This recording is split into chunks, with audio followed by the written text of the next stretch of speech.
Hello and welcome to the Third Space Podcast, episode 36, COVID-EO Games. COVID-EO Games. It's about COVID and video games. Those are the two main topics we talk about in this episode. Actually, before we get to those two main topics, we start off talking a little bit about word recall. Daniel introduces me to what is apparently a popular game called Wordle, and we talk about how the brain or the mind recalls words by the first letter or the first sound. Why isn't it recall by the last sound? How do we index words? And we speculate about that a little bit.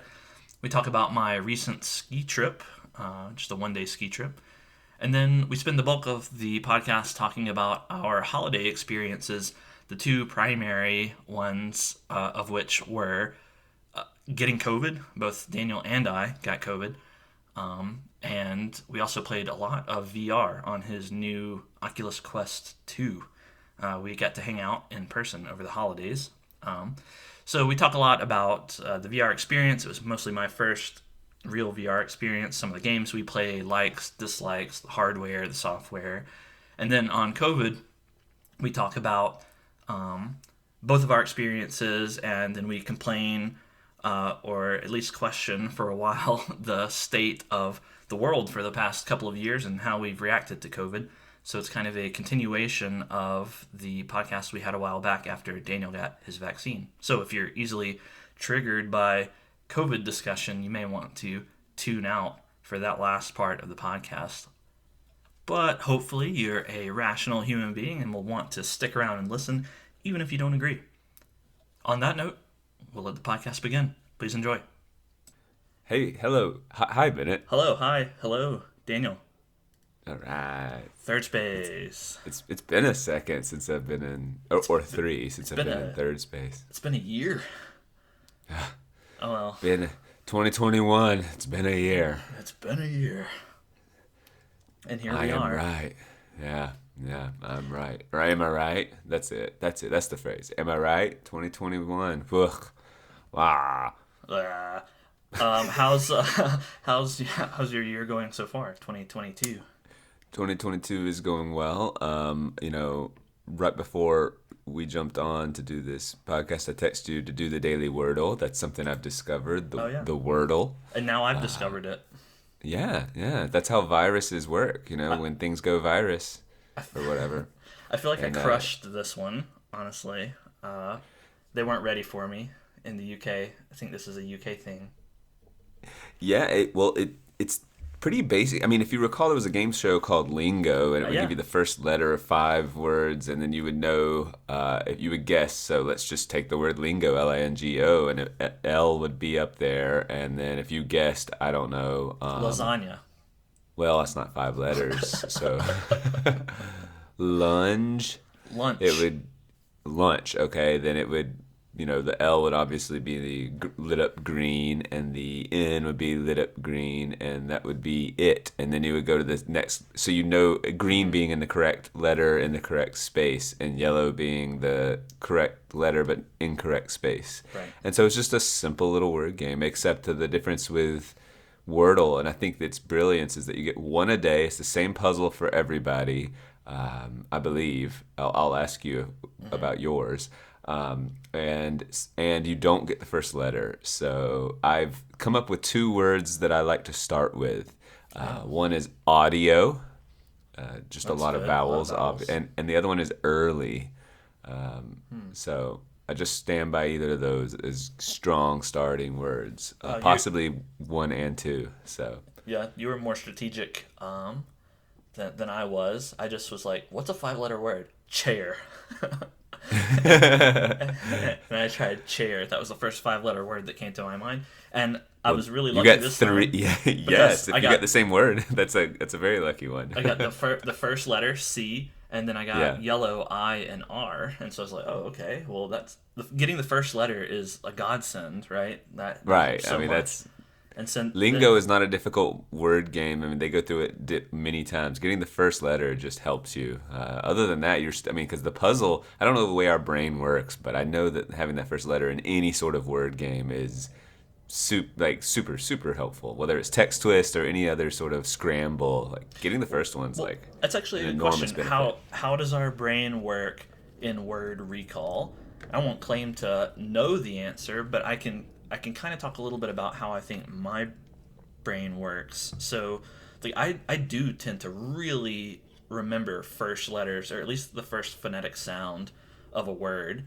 Um, and so, like when I'm trying to recall a word and I'm thinking ka ka ka ka ka ka or cha cha cha cha whatever, it's almost as if saying or thinking about that first syllable or the first phoneme or whatever it is of the word, it it calls to mind all of the words that I know that start with that same sound, and I can kind of iterate through them, or maybe a light bulb will go off, and I'll be like, oh, chair, that's the word I was looking for. And but if it's not, if I don't have the first sound of the word, then it's much harder. Like I mean it's almost a huge gap in difficulty different. Like if I have the last part, it ends in ly, then can I conjure to mind all the words that I know that end in ly? No, it doesn't work that way, which is strange. But there's like a procedural sort of order based index to memory or something. I agree with you, and I would imagine almost everyone's had some experience where you're like, oh, what's the word? I think it starts with a B, and you're not quite sure why you're sure the word starts with a B, and you'll just be looking for it. And I've been wrong before where I'm wrong about the first letter, and then when the person does help me discover whatever word I was thinking of, it was dissatisfying. It's like, I guess that was it, but man, I thought it started with a B. Yeah. But more times than not, I'm right. Not only I'll go a step further. Not only I would say the first thing I need for my word recall is the first letter or sound, I should say, and then oftentimes I'll be vaguely and oddly correct about how many syllables it will be.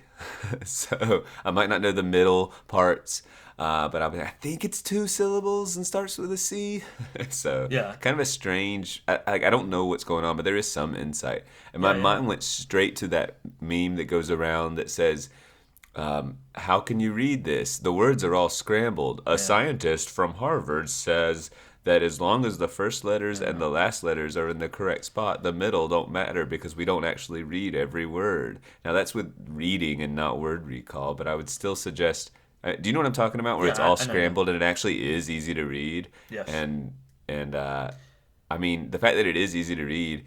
They act Yeah. like it was completely scrambled. If you go back and study that little piece, or I have, like they scrambled it, yes, but it They seems help you out a little. strategically scrambled, and yes, it was helped. Like the vowels seem to be in generally the right syllable So part. I don't I, know. It I was have just some. not I have completely scrambled. I have a little bit of insight into this, just from what I've read or heard. And actually, I'm currently taking a cognitive science course, That's cool. which I is didn't know that. it's all about how we think, how the mind works, cognition. It's like the course description described it as an interdisciplinary field that's the overlap of linguistics, psychology, AI, anthropology, sociology, and like a couple other things. And I'm like, education. I'm like, I'm interested in all of these things. Yeah, So honestly, all of those sound right up your alley, and philosophy, mine that was too. another one. Yeah. Philosophy was the other one. I think there were seven disciplines that they claimed to Wait, so what's the course title? cognitive science. Yeah, yeah. It's just So brain science. stuff, how you think. Well, Yeah. it's real. I like it because no one teaching the course and no one knows the answers. No one goes, "This is how it works." It's all theory because it's all mystery. It's the biggest mystery facing humanity. There's outer space, the deep oceans, and then the mind and Yeah, consciousness. yeah. And I And imagine the so, hard data we have is based on polls or like almost the data is going to be here's the data. We don't know why it's this way. We don't know why 70% of people think through word recall in the first letter, but that's happening. So now let's theorize based on other information we know. yeah, they have to do psychological experiments with people to try to understand. First, they need to just observe their behavior and gather data. Okay, this many people do this, and this smaller subset of people do this. What does that mean? That's where they are.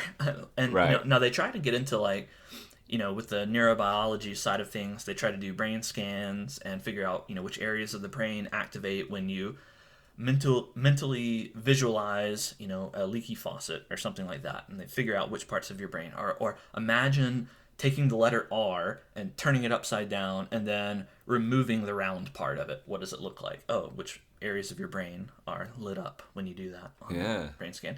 And you can get some information from that that's interesting, and you can try to correlate between, different tasks. But, one of my gripes, I roll my eyes whenever I see someone use brain scans as evidence for anything, just because it's not it's not a perfect science, so to speak. Like, there are inaccuracies.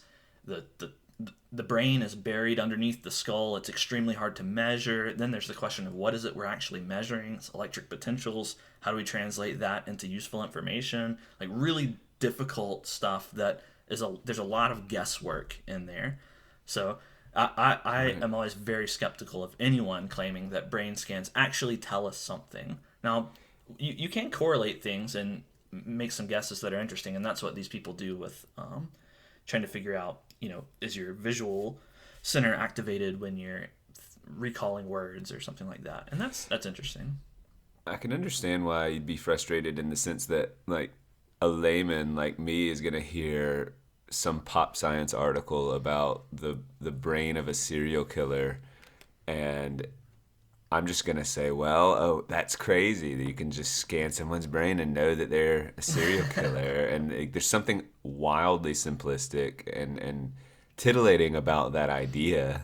Or even you hear, and I can't remember on the spot, there's supposed to be there's three things that overlap frequently with serial killers. They kill small animals when they're younger, which seems fairly obvious and not hard to make a connection. But one of them was wetting the bed, I'm pretty sure, like later than is typical for someone.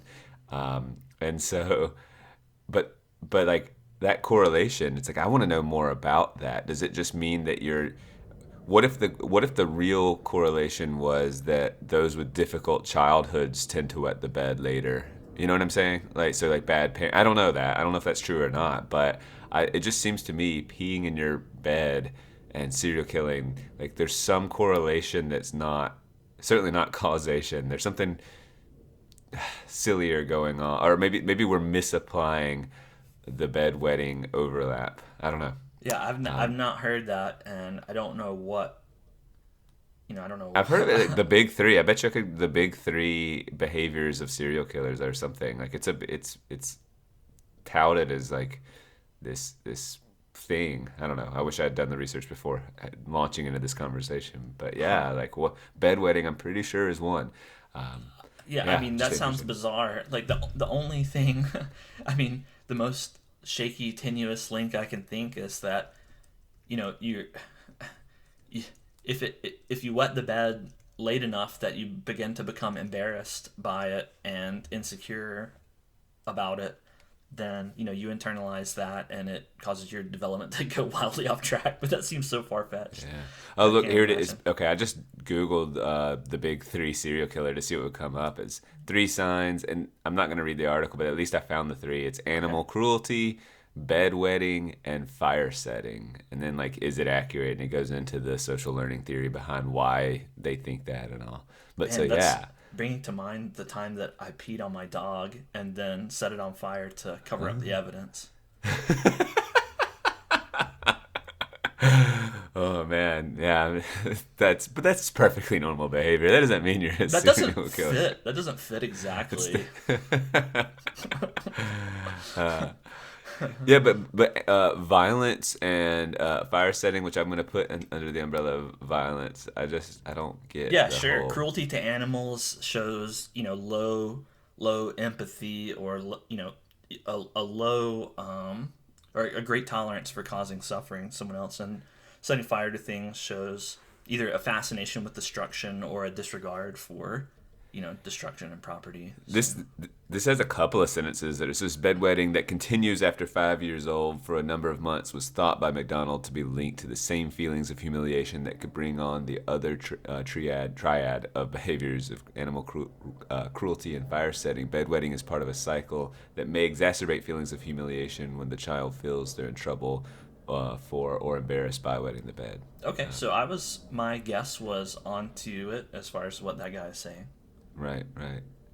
Yeah. Anyway, so yeah, basically 2022 has been a good year with Yeah, been Wordle. pretty good so far. Man, I gotta tell you, I nailed the Wordle. I got chair, and then I went cribs, and then crimp, and that was the answer. Crimp. Nailed it. 3. Yeah, yeah. I'm not gonna play anymore, so that now that can. You're one for one. So that's another part of so the brilliance. Why has this thing gone viral? I've asked myself that. Like, what makes this different than Lingo?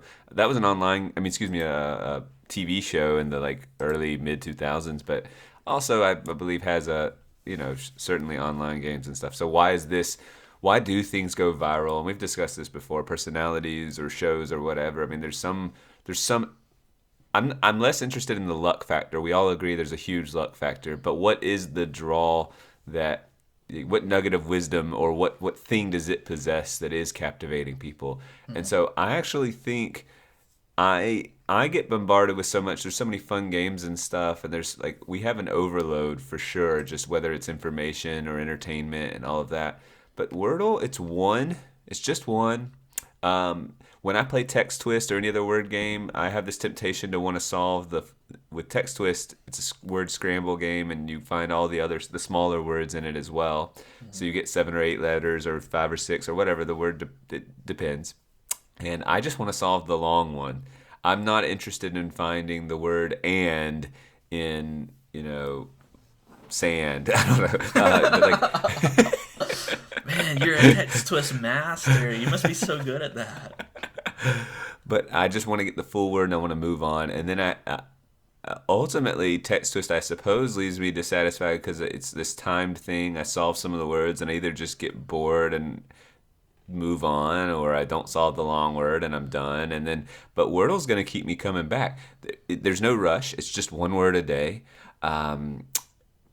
There's a social component because you can talk about the day's puzzle with right. It has a share thing where I was seeing it pop up all over Facebook is how I discovered it. And then when I Googled Wordle, there was even like the New York Times had written an article about wow, the creator of this is overwhelmed with its popularity and all of this. And so and that just seems like luck factor, like so much totally luck factor because it's so simple.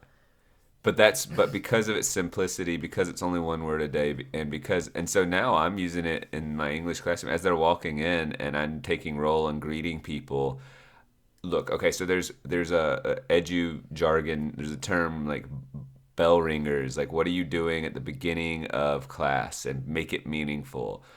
It's aspirational to me, and ideally, yeah, like okay, you have some journal prompt on the board ready for them to come in and engage in meaningful work, but isn't necessarily going to be the most difficult intellectual task of the day because they've just walked in the room.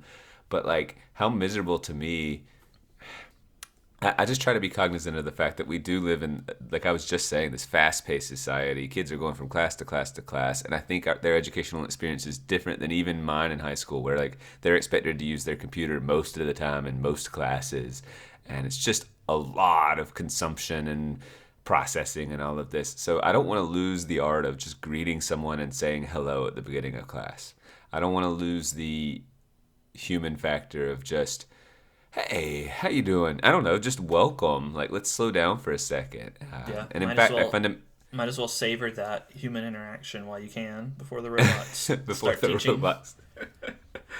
So I'm enjoying my human moment, and I'm having them do Wordle, and because it takes 2 to 3 minutes, and that means realistically, when you have 17, 19 kids come in your class, it takes 2 or 3 minutes between the first and last person coming in, all at different times. So that just has settled that for me as far as like, here's something nice for me to take roll, and they have something to do. I don't know. Yeah, I like it. I like word games just in general. It's my favorite kind of game, pretty much. So, thank you for telling me about Wordle. I'll probably play it more. Yep, once a day anyway. Maybe. We'll see. I really did like Lingo, so Lingo is more my style because it's a whole show. It's a whole 30-minute show of these things where I can beat the people on the show. Yeah, sometimes. and the most are pretty bad, and I get Oh, furious when me they too. when they can't solve a word, and I curse more than I typically ever would at that show. I mean, I remember the anger I would get Well, isn't watching it that. funny how there are certain things, little innocuous things that just make you curse like nothing else. Like the funniest one to me is like when I'm playing some, cutesy Nintendo game or something, and and die You're or furious at a get hit or particular like something. frog or something Yeah, it's just located some at this a particular part of goom the level. a Yeah, a Goomba Goomba. or whatever, and it's just like, "Oh, you You it makes effing me, Goomba. yeah, It's such a funny thing to say. I know it is really funny. Out of But context, those phrases would be really funny. it is a unique flash anger. I mean, I would compare it to say driving, road rage or something like that. And I suppose it is. It's just the uniqueness of lingo. When you're like in my mind, I've solved the word or I've gotten a good guess, and I'm watching them go, and then they don't know what to say, or they guess a terrible word, or they don't see the answer. Hmm. It's safe to judge them because I don't, it's just a word. It's just like a show that's been off the air, and I'm watching reruns. Even if it were on the air, the safety of watching someone on TV and sort of Sure, poking fun. I'm not like being a jerk to another human being. It's just a sure. TV moment. So Right. I allow myself the full like, what are you doing? Like, and it just happens, and it's almost a cathartic sort of anger because it's a total righteous anger, obnoxious. Like, I know something you don't, you idiot, and so that feels satisfying on some level. That's not healthy to engage in too often. Sure, right. My 2022 is going pretty swell so far. I went skiing yesterday. Ah, man, I want to know all about that. There's not too much to tell, but I I live relatively close to a little ski location, about 35 minutes away, and it snowed the other day, a few inches, and so I was like, oh, I bet the skiing is decent. So I drove up there and skied, and it was a lot of fun. Skied all day. How And I'm good of a really sore. workout is ski? Yeah, I was gonna ask it. It's a good workout, I imagine. You're sort of squatting, but like if you're good at skiing, you know how to do it in a way. Like I imagine a new skier is gonna be far more exhausted after a few hours than a an expert skier. So could- Probably so. I don't know if you're brand new and all you're doing is doing the pizza, yeah, you're kind of put straining. You're just gonna be tight. Like every little well, muscle, you're just freaking out. Like there is just that. some. There might be some of the nervousness, clenching. But when you're doing that, when you're doing they call it snow plow or pizza, where you turn your skis in a V so that you go slow, you're not going very fast, and so you're not getting bumped around that much. You just have to hold your legs in that position, and that's that can be a little tiring. But when you and probably like you say, when you're really good, you've learned the efficiency of motion so that you don't wear yourself out so much, and so that's probably not as exhausting. But I wonder if when you're in the middle, kind of like where I am, like I'm not a beginner, but I'm also far from an expert. Like I'm going fast, and my form probably isn't exactly right. And if it's choppy snow, and I'm like trying to keep my knees bent to absorb the shock, but I'm going fast, and I'm like back and forth trying to maintain my speed. Like Yeah, man, it was it's pretty beating you tiring. up in a way too. Yeah, yeah. Yeah, Well, right. And then I know. you can't underestimate also the amount of arm workout that you get pushing yourself along with the poles. Like if you get in a spot where you have to push yourself up a little bit of a hill, or if there's like a run that kind of goes flat for a while and you have to push yourself along, which there were a few like that at this place, and I was like having to just push myself along with the poles. And my arms are sore today. What's your overall satisfaction when compare? You've been skiing in Canada and Telluride and some of the better skiing places. So this is now, you live in a new place and Uh-huh. this is right by you and this is not gonna be Yeah, it's not a that level. So is it's it? not this place isn't a vacation destination really, so to speak. I Yeah. mean it is a ski resort, but I don't if you're gonna travel somewhere to ski, you're probably not going to this place where I went. And there are a couple of vacation destination resorts that are just a little bit further, that you could go to, but not this place. But that said, it was still I was pleased. It exceeded my expectations. I expected it to be a relatively small hill with, a dozen runs or something, and there were more than Right. that. There were a few dozen, and it had a big chairlift. It had four lifts, four chair lifts, and went up fairly high, and it was fun. It didn't have Here, any. It was actually really great to me because it didn't have any crazy runs, double blacks or anything like that. It only had a handful of black diamond runs, which are the hardest. Well, double mhm. black diamond is the hardest, and then black diamond is for advanced skiers. It only had a handful of those, and the rest were blue and green, which are the intermediate and novice levels. And so I basically didn't pay any attention to the difficulty of the runs I was going on. I just skied. I was like, oh, that looks cool. I'll go over there. Oh, that looks cool. I'll go over there. And it it also helped because they had hardly any signs, so I couldn't tell where I was anyway. So Are you comfortable doing a black diamond? um, yeah, I can manage. But I Imagine it really could get scary if it's over your head, you know? yeah, it can. I like blues. That's my favorite. If there's a nice long scenic blue, that means you're going to get some speed, and you're probably going through the forest, not like winding through individual trees, but the run winds through the woods. There was one like that at this place that was just really great. The Black Diamonds, I hate moguls. Moguls are these little hills, little hills that are just all down the face of whatever run you're going on, and you kind of have to bounce back and forth over the top of them. They suck. I mean, I guess I've never learned how to do it correctly, so that's probably a big reason of why they suck. But man, it's a huge amount of work. There weren't any runs with moguls on them at this place that I saw. The blacks were just kind of either steep or went through the trees. Yeah. Um, When I think of skiing, I in my book it's sort of a high-end luxury vacation and activity because in order the access, right? It doesn't snow everywhere, so you can have these elite little ski towns that are pricey, and then skis are super expensive, and then you buy a pass just to go up and down the mountain. All of it's just prohibitively expensive in a lot of ways.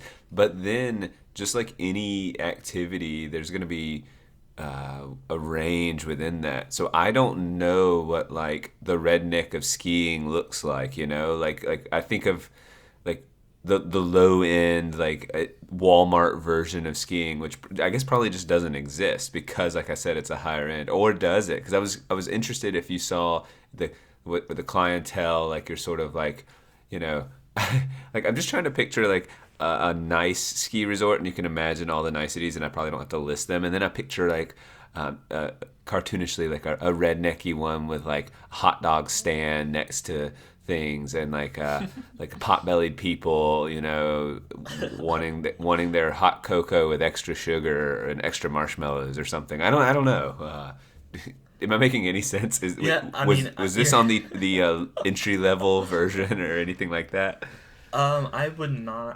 I would not classify this as rednecky by I any just imagine it stretch. actually doesn't exist. There is no actual redneck Yeah, I version. think the redneck version of skiing is like looking in your shed for some 2x4s and then going out to the snowy hill in your yard and saying, "I wonder if I can slide down on these."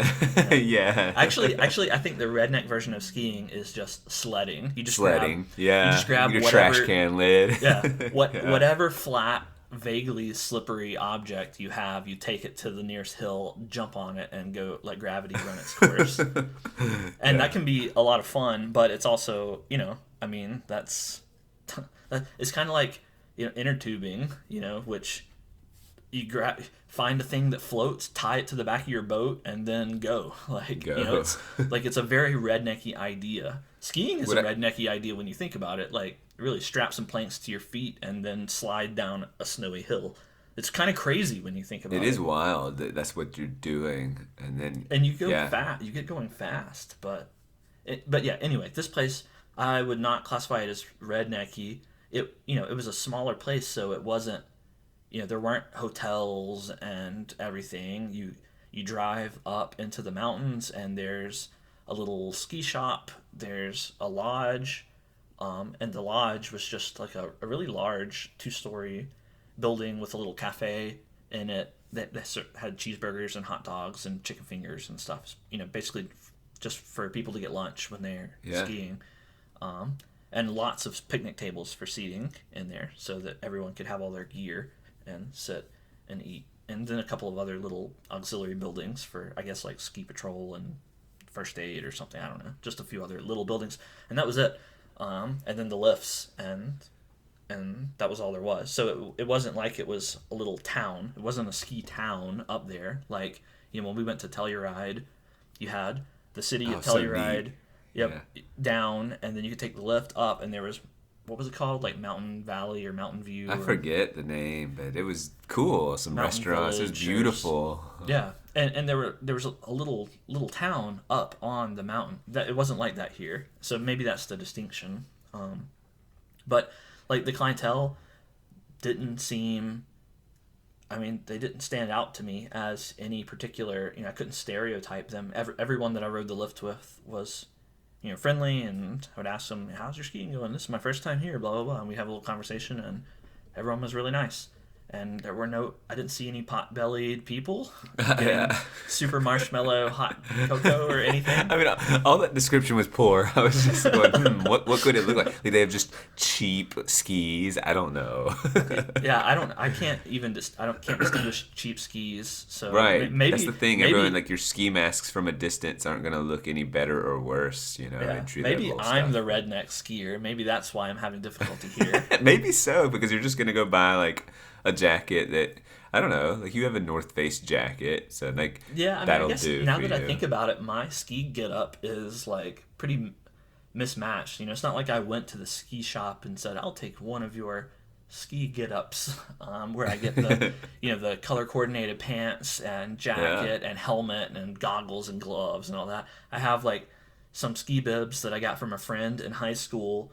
I have gloves that are not ski gloves particularly, I don't think, and they don't really match. They're blue and the pants gloves. are black.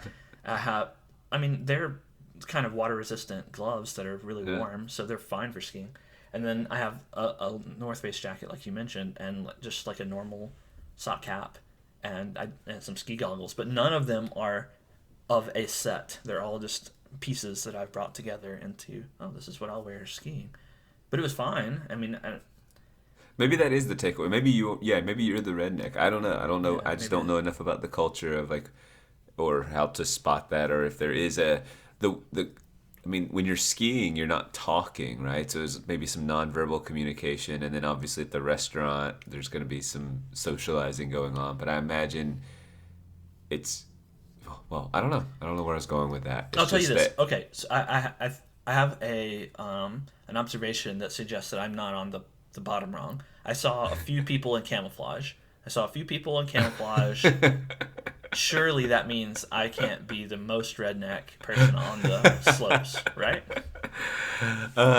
Yeah, well, that says something about camouflage, and I don't know. I mean, camouflage belongs, in the military and in hunting, so, and perhaps not skiing. Yeah, no, I don't think it belongs in skiing. In fact, I don't think you want to be in camouflage while skiing. If you were to get hurt, you kind of like to not be. Where are they? Well, actually, camouflage stands out on the white snow pretty starkly. But yeah, there are people wearing white ski clothes, and it's like, man, that seems like the worst choice of color for it does. Yes, for skiing. Definitively the worst. Really blend. But also somehow really classy and expensive. Yeah, it does seem kind of that way.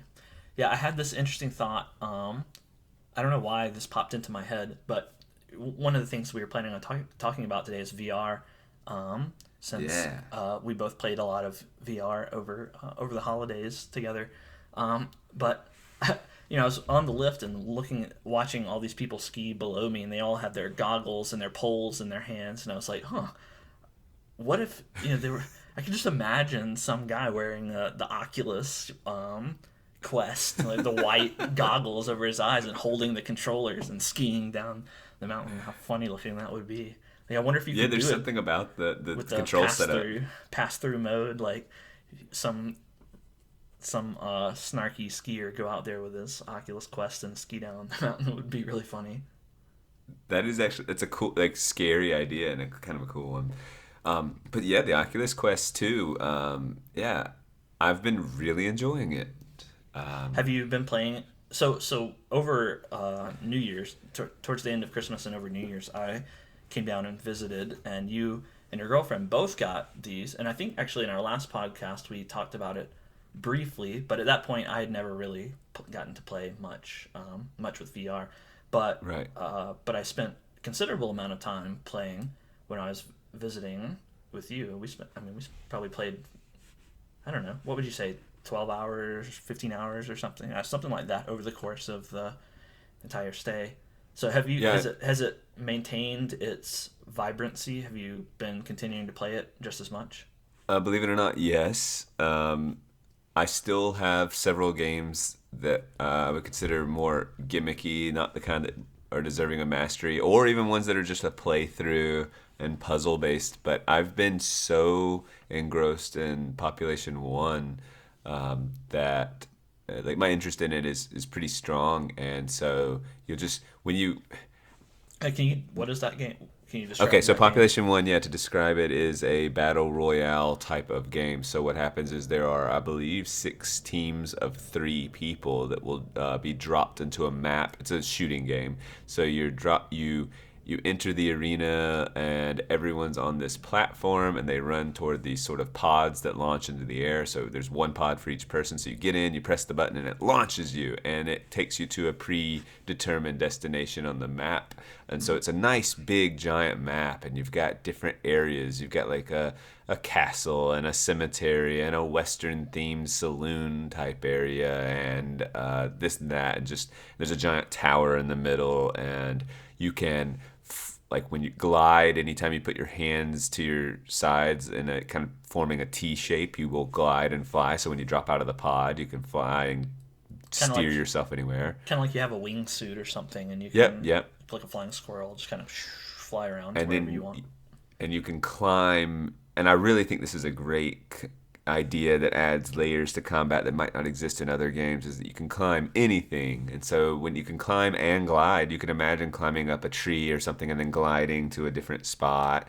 And you can also build walls, but apparently, unlike so, it's a lot like Fortnite. Yeah. Apparently, and I'm not familiar with Fortnite, so I can't speak to this. But the structure building in Fortnite is a little more intensive and almost if you master that, it can be silly. You can almost build a Taj Mahal really quickly.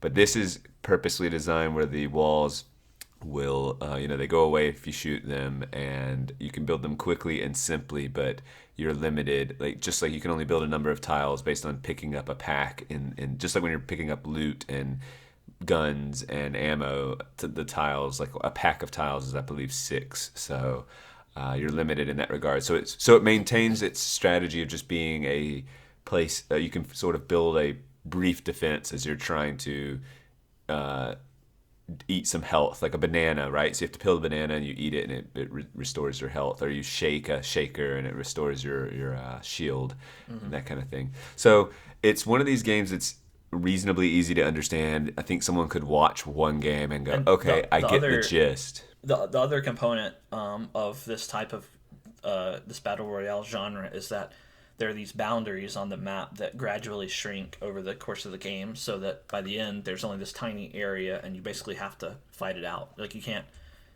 just sit out the clock and wait for the match to end. You have to. Right. You're eventually funneled into a location where you have to fight each other. And it changes every time you jump in your pod and go somewhere, it takes you somewhere different. The pod location, the platform location changes on the edge of the map every time. And when the walls shrink, and this when I say walls, it's red transparent, what people call the storm.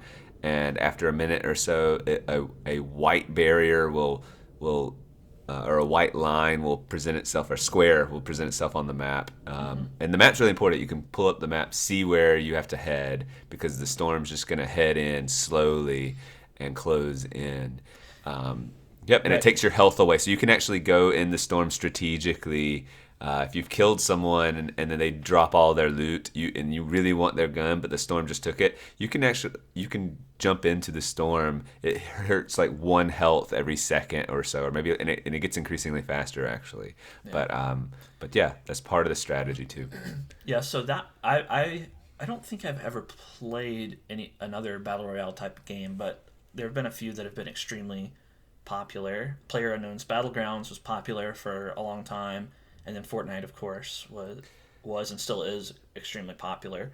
And those aren't VR games. You may be able to play them in VR. I'm not sure, but they're not primarily VR games. But Population One it's a VR only game. I believe it's a VR only. Although I need to look into this because one player was saying actually there's a little bit of a problem with there is a PC version and it has a feature with aiming that will kind of auto lock on to you. And so there's some controversy about whether, I mean, that seems to be a wildly discrepant, or the discrepancy there is wildly different if they can lock on to us and we can't lock on to them, you know. So but I don't know that I believe that. It was one kid, right? And I also want to back up and say when my girlfriend and I got the headsets, we got them so we could, you know, kill some zombies together in like Arizona sunshine. At the time, after the fall had not been released, but then we bought it the day it was released, played it a bunch. It is so fun too. Just a very arcade type. That's zombie killing. We played that. It's the one you played. Yep. Yeah. And it's a lot of zombies, and the reloading mechanisms are pretty intense. You have to drop the cartridge and then get your new cartridge, place it in, cock the gun, all of these different elements, but you get pretty good at it after a while. And you play, I guess, collaboratively. And that's what was important. I want to play two-player collaborative games. And I'm into zombies, but for some reason, this has always been my video game resistance, is like I don't want to play other teams because I'm aware of video game culture and people are just going to be more invested than me. There's going to be masters at Population One. There's going to be, and so my girlfriend was super excited about buying Population One, and I was not. I was resistant. I was like, we have like 3 shooting games. We need to invest in others types of fun, but she was so excited, and it's like, look, if that's her number one game, I'm not going to talk her out of it. And so I said, you know, kind of a fine, okay. And she's in some ways like when I got COVID actually, and we both had it. She was fine. We could talk about this in a second, but I was laid out for a few days. She was fine, so she's playing, and I'm watching her through Chromecast, you know, and in some ways her passion for it and me watching, it's actually kind of fun to watch. You can, because it's a drama that unfolds. Like the first 5 minutes you're looting, and there's a certain pleasure of trying to find your favorite gun and get everything situated and get the stuff you like. And that has its own sort of fun as you're breaking windows and going into buildings and whatnot. Like it has its own degree of pleasure. And then as the map shrinks, the more intense, the more likelihood you're going to be engaged in combat. So you start to develop a skill, and I'm sure you could speak to this, but you start to, at first you're not good at spotting people from a distance because there's no indication other than movement, but there are a few things on the map like billboards and TV screens and things that move that sort of throw you off at first. But as you gain familiarity with the map, you just start to see people better. You get the controls where you can mark them on the map and go, ooh, I see someone over there. And usually the squads, they travel together. So if you see one person, you've probably spotted 3 in that area. And then you strategically decide, ooh, I'll take the sniper. Ooh, I've got my close range gun. Ooh, I've got my mid range. And you sort of claim to some degree, like, how are we going to go about doing this? Anyway, so I have to eat my words, and I went from resisting wanting this game because I've always had a preference toward playing like NPCs, and like I like the idea of a game creator saying, I want you to have this experience, here you go, and I go and I have it. I actually don't even like what do they call it when they say, oh, these dungeons are auto-generated every time, so you get bad guys and different layouts, and they really sing it procedurally generated, yes. And everyone touts that as like this positive experience, but honestly, when I hear it, I think, well, then it doesn't matter. Like your design doesn't matter. Like, because to me, I want to believe that the creators are awesome. They know how to create pathways, hallways, and it's all so intentional that like, and it's an experience that like I could share, and I could be like, "Oh, Bennett, do you remember going down that hallway with that peculiar light? And then you come around the corner, and holy crap, there was this monster right there." And like it Well, was you an remember experience that was cultivated for me, and not just procedurally generated. you remember when we played AI Dungeon, the AI that could write Yeah, yeah. That's a stories or procedurally interact. generated idea, right? Right, it's procedurally generated words, stories, and there are other AIs that people have made that do they write stories, and whenever you read one, you're like, this doesn't really make sense totally, and even if it does make sense on the small scale, maybe per paragraph or whatever, the overarching narrative and the meaning of the story is almost always lacking, and so it's the same thing you say when you play a procedurally generated video game. You're like, oh, this doesn't matter, and when you read a procedurally generated story, you're like, oh, this doesn't matter. And so at the state of AI right now, yeah, it doesn't matter because like these things they're coherent at a quick glance, but they don't feel fulfilling to them. And in video games in particular, I totally agree with you. I don't like procedurally generated content when it's obvious that that's the main the main part of the game. What they're I'm not a saying to me fan. then is that it's some sort of shoot 'em up or like I get the replayability sell, like right, like oh you can go in and you're not gonna have master because people that replay and replay and replay. If you know they're jumping out right then, you're prepared and you can do speed runs better or whatever. But like, what's wrong with that? First of all, and secondly, just give me the experience you want me to have because. Yeah, if they're jumping out I don't know. I don't have to rehash it. I just said it. I just Well, don't there like it as are, much. I mean, there are games like it's not just people jumping out at you. There are games like Spelunky. Have you heard about that game? No. It's like a 2D Metroidvania type game. It's like a cave diving sort of game, and the levels are procedurally generated. They change around every time, and that's cool. And if it's a very popular game, and so I actually haven't played it. I've seen it before, and you can do it with skill, but even so, to me, it lacks soul.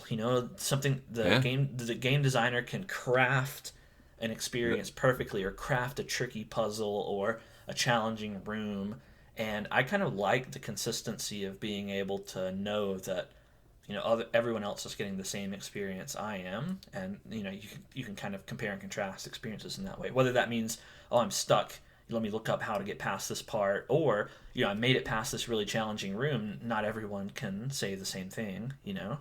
Right. Whereas in a procedurally generated game, who knows? Oh, I beat it on difficulty level 7, like with the procedurally generated junk that it threw at me. And that's just not that interesting to me. So It's not. And a Castlevania type game, I would assume like the level layout should matter and it's part of the puzzle and part of the mystery and pleasure. And to hear, oh, I mean, we could just kind of wing that. We can just sort of like through an algorithm give you a similar. If they're really saying that, it's cheapening. It's just yeah, cheapening something deeply. Like it's unnerving to me. I'm trying to think about like if you try to view life through that lens, it's like we have the basic components of life. Like you want to deal with some falling in love and some heartbreak, and here's the recipe, and it's just I don't want well, to picture like my God, like, and I mean that like God going, you know what? It's just it's procedurally generated. Like I like the idea of it having more meaning behind it and like I'm purpose. sure there are a lot of people that would argue that life is procedurally generated. Well, yeah, I mean, that's fair too. technically it is, but it's not the same thing we're talking about, really. Now, I will Right. say that procedural generation, like when it's not used for gameplay, or maybe if it's used to generate a terrain map, and then the designers like use that base level to build out their towns and cities and mountains and caves and whatever, Yeah. then that can be useful and still fine, because procedural generation really is a shortcut, especially for like small development teams and studios who they don't have a huge staff of artists and designers that can go in and handcraft everything. And so being able to just put in some parameters and have the computer generate that, it saves a huge amount of time at the expense of the soul. So as long as you go back in and put some of the soul in there, then maybe there's a balance to be found. Well, from a technical standpoint, it sounds interesting. Plus, I can imagine, okay, let's say you play Splatoon or you play some sort of where you get familiarize yourself with the levels. That has a pleasure, but I could also see it being a pleasure to select a procedurally generated room. So everyone's being dumped in a room, like all the masters and newbies and everyone in between kind of doesn't, or they just don't know the layout of the room. So you're sort of leveling the playing field in some ways there. So like I would want that option in a Splatoon style game where there's many levels. I would want a procedurally done level. So not only can you know your rooms, but you can choose one where you don't know the room that well or the level that well. Back to VR. Yeah. So Sorry, yeah. Population One. That was probably the game I played most when I was visiting you, and I had a lot of fun with it. But I was trying to think what like to me, even though I had a really good time playing it, I didn't find it to be a particularly good game. I guess like it was good because of the novelty, but there wasn't a lot to it that I found to be very special. Like it seemed to have not much of a. It didn't really have a coherent theme or design. Population One, I don't really know what that means, except there's one person left standing, which isn't even accurate because you have a team of three. Maybe there's something I'm not aware of there. I think your criticism. Well, go ahead. I'll let you finish your thought. And it didn't. The map is really big and it has these different themed areas, but because it had all these different themed areas, it just seemed like a mishmash. It just seemed like we'll put all of our assets into this giant map. Like it didn't feel like Splatoon has the whole squid ink thing, and I don't even know what Fortnite has. Maybe they just wholesale stole everything from Fortnite. That sounds kind of like what they might have done. Fortnite doesn't have a unifying theme, I don't think either. But right. And then the weapons, there weren't any really interesting weapons. They were just normal guns, with the exception of a giant medieval style sword, which also to me was like, what is this? And then eating a banana to replenish your health. Like the first time I saw that, I was like, that's the health replenishment? Like that's stupid. Like Goofy, yeah. all of the aesthetics and design choices of the game I found to be like it screamed cheap asset flip game. That's what it seemed like to me, in terms of the design of this particular game. And also like it didn't seem to capitalize on the strengths of VR. It seemed like a game that could just as easily be played without VR. Well, I think the flying and the climbing. I mean, you could easily do that with a controller and on a flat screen. Yeah, but when you say in VR, what makes something feel like it is really, really fun to fly in any game. That's been a real pleasure to me. It makes me want to go buy an airplane, either not simulator. I like to find something more arcadey, but like flying is just a lot of fun. And so and any combat, and I think this is why almost it's a trope at this point, just another zombie game or another shooting game, is the spinning around and the full view and the aiming and all of that is different than like aiming on in a video game on a 2D surface. Like it's either a point and click on a computer or using your toggle, like, or using your joystick type controls somehow or another. So like I think you're ultimately right that I think games have successfully, like, this could be done. Like you're right. It was not particularly inventive, and I actually think that's a criticism that could be lobbied or levied at all of the Quest 2 games. This is what it seems like to me. We have this new market, this new emerging market where virtual reality. We've been talking about virtual reality probably since the 70s. I don't know, but like we're finally at this point where we have some people. There's enough that's got some programmers' attention, but you don't have. I mean, I guess you have PlayStation interested in it, but it's not being. You don't have AAA titles. It's that sort of. Especially Quest 2 doesn't have a whole lot of computing power, and so what you're getting is, okay, how do we put a version of a kart racer like Mario Kart on in VR? How do we take proven formulas of video games and kind of rip them off? So what you're getting is stuff that's lacking in soul, Yeah. but has the benefit of building on the backs of giants, so it understands quality of life elements. And as a casual to non-gamer myself, I walk in and I get all the benefits of uh, the quality of life upgrades.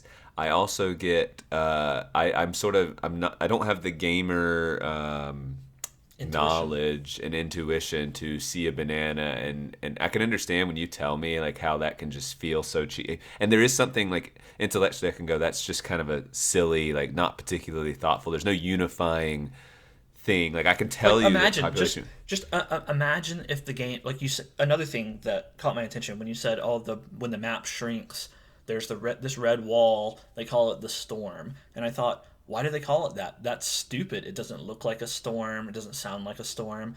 But if it Right. was actually a storm, like if you were playing in the middle of some big cyclone thing and the cyclone gradually shrunk, imagine how much cooler the setting of the game would be. Like imagine if it was thematically unified where it was raining and thundering and lightning and like you were playing in this big storm that gradually shrunk and the game was called, I don't know, in the cyclone's eye, or I don't whatever, Yeah. population cyclone, like get it because Yeah. cyclone. Anyway, like it would be way better, right? And this was just thematically, it was just scattered everywhere. There was no unifying theme, which like and the I'm harping on this a lot, um, but I mean my primary value as a person who plays video games is the gameplay. So unifying theme, I can live without it if the game is fun. And this The, game was fun. My overall impression was positive, but it just seems like low hanging fruit, really, to what they did get put a right is, like theme. you said, they actually, you can look up stats for all the different guns, and even though they're not inventive, they are thoughtful in terms of they bothered to put. There's no bullet drop, but there is bullet Yeah, time, the delay. delay, and how much something hurts, how far you have to be, where it hits. There's like charts and stuff if you want to go study that stuff or if you get interested. And like it's one of those. It's like Yeah, you but all say, that's not special though. it's not Like, special, but that's I'm just saying ripped that, but off. it's That's tight. ripped But off it's too. tight. But Yeah. but to me, it's tight. So I get to walk in and have Yes. it's all Right. ripped off. It's none of it's new. What I think you're saying gives me actually a lot of hope, because I'm having a freaking blast playing the game, and I'm going, this like has so much room for improvement. Yes. Like Yeah. That like was my takeaway too. Like you and your girlfriend both were pressuring me to buy one of these things when I left so that we could continue playing.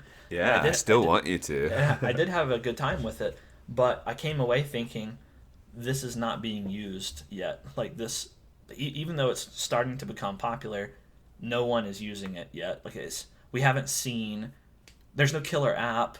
Like most of the software is just rip off from other video game stuff, and the VR doesn't contribute. Like here's what I'll tell you about my entire experience playing VR. Actually, the coolest thing was simply the novelty of being able to see your hands in VR and be able to turn your head and it feels like you're looking somewhere in a virtual room or a virtual world or whatever. And Yeah. that was it. That was the only thing that was special, and that's what was fun about Population 1 was holding the gun in your hand, and you have your right hand on the trigger and your left hand on like the foregrip of the gun or something, and as you move your hands around, the gun kind of matches that.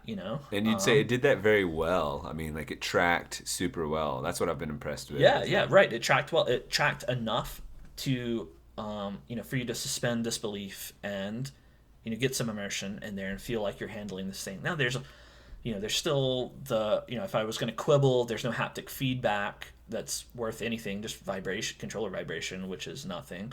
Like they're missing that's the hurdle for VR to be truly immersive. But and they're working on some cool gloves, but anyway, yeah. but Yeah, that you're right. said, the just being able to have the motion tracking and all of that is really cool, and that's what is interesting. but the games don't use it. I mean, they use it, but in its most basic form. I don't know. I feel like there's something more that can be had to distinguish a VR game from a Nintendo Switch game or a PlayStation game or whatever. Like from what I played, I didn't play anything that really said this is a different experience. I mean, the closest thing I guess was I briefly played some little puzzle game where you don't use the controllers; it tracks your fingers and you pick up little blocks and complete puzzles like that. And that had the beginnings of something unique because you're not using a controller, but the haptic Right. feedback is a major problem there. Not being That's able to when have the they're feedback. working on glove stuff yeah, yeah. But you're right. That was just it's unusual to just have the visual. Like we've conquered, not conquered, but we're on our way to having acceptable visuals and doing it well. And we can trace hands and body movements.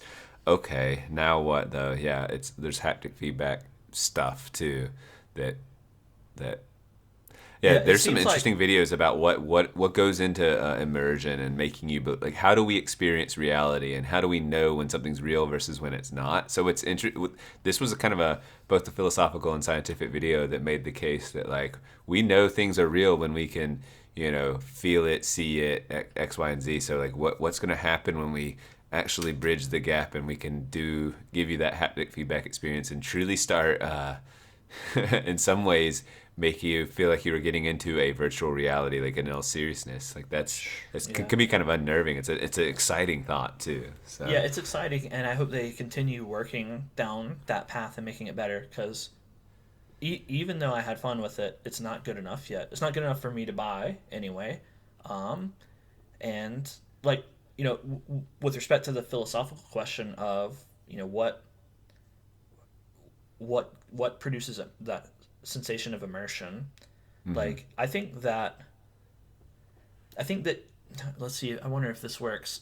You're familiar with the uncanny valley, right? yeah, yeah, That I think we've talked about it before. That phenomenon where for 3D models or dolls or whatever, you can design it to the point where it looks very human, but for some reason it's just deeply unsettling to us because it's not actually a human. It's not right, photorealistic. It's something in the middle that just looks unnatural, and it's probably some deeply rooted evolutionary aversion to disease and sickness and asymmetry that just flares up in us, and we rebound from it and we go, ugh, that's weird.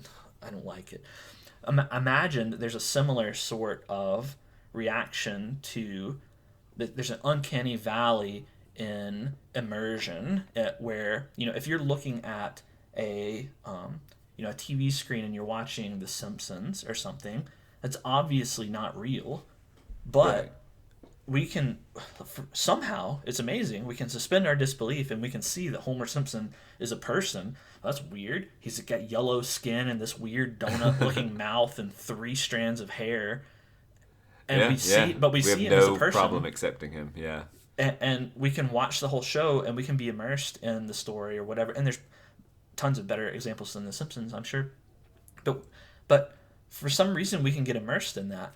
But then like with VR, there's some immersive potential. There's lots of immersive potential, but like you're looking around and you're moving your hands and everything is good, and then you move your hand outside of your boundary, and the big thing pops up and says you're moving outside of your boundary, or you look down and you see your character's feet and they're not matching your feet and you're like, ugh. Or what I found, this is one of my chief complaints, is just the motion. Like moving your head around is great and that's really immersive, but as soon as you take a step left or right, or you move the joystick to move your character in game left or right, all immersion disappears as soon as you do that, and it's like, whoa, this is I'm playing a video game. I'm playing a video yeah. game on a TV now. The TV's just close to my eyes, and that's what it felt like to you, me. you bring up a good point. Like, well, when I reflect on the game or when I'm thinking about it and or recalling it from my memory, strangely, I don't picture myself like in the world. I picture it in a as if it's on the TV screen.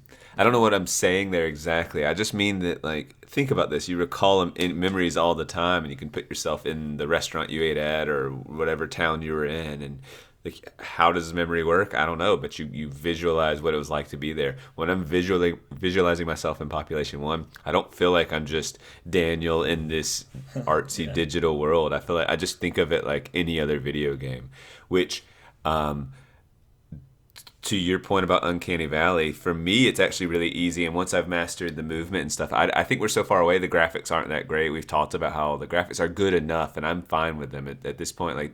Like the Quest 2 has arrived with graphics is good enough, in my opinion. Do I want better? Of course, and we are going to head in that direction anyway, so I'm not worried about it. We're going to get some awesome machines in the future that have great graphics and all of that.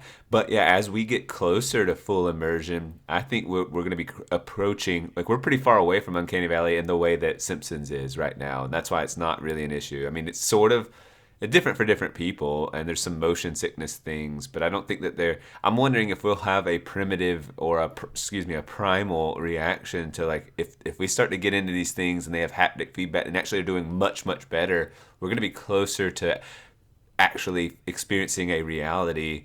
And I could see it being upsetting to experience a gunshot if you're, like, in a game, or games are like, imagine now shooting games are not fun and they're not selling well, and they're like, why? It's so immersive, and it's like people are stressed out, and when they get hit, even though your haptic feedback is not giving you something that's actually causing pain, it's not hard enough. We can tell you, like, we're giving you this experience just to say you've been hit, but you're so immersed that your brain is interpreting that and sending pain signals. Can't you see some weird wonky stuff happening between, like, what your brain is, how it interprets, and, like, what's being communicated to it? Like, it's inevitably going to get into a weird space. That's the whole idea, is, like, something could be unnerving, and all of a sudden all the games on the Quest 2 are shooting games, and on the Quest 5, like, no one wants to buy shooting games because it's just too freaky. I don't know.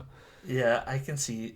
Or, like, the real morality back in, like Mortal Kombat and the worry of violence, you know? Like, I just have a hard time taking video games and violence seriously in terms of it creating killers and immoral people. But I think you get to really, if you got into some, like, snuff porn type video games in the future where the realism is nearly there, I'm really bothered by that, and I think that could be. Well, isn't there a game called, like, what's it called, Blade and Sorcery or something like that, where you're like, there is a game called Blade and Sorcery, but yeah, it's a VR game, and you're, like, in an arena, and you have a sword and you can chop people up and blood goes everywhere, and you can use magic spells and blow them away and stuff. It's supposed to be really fun.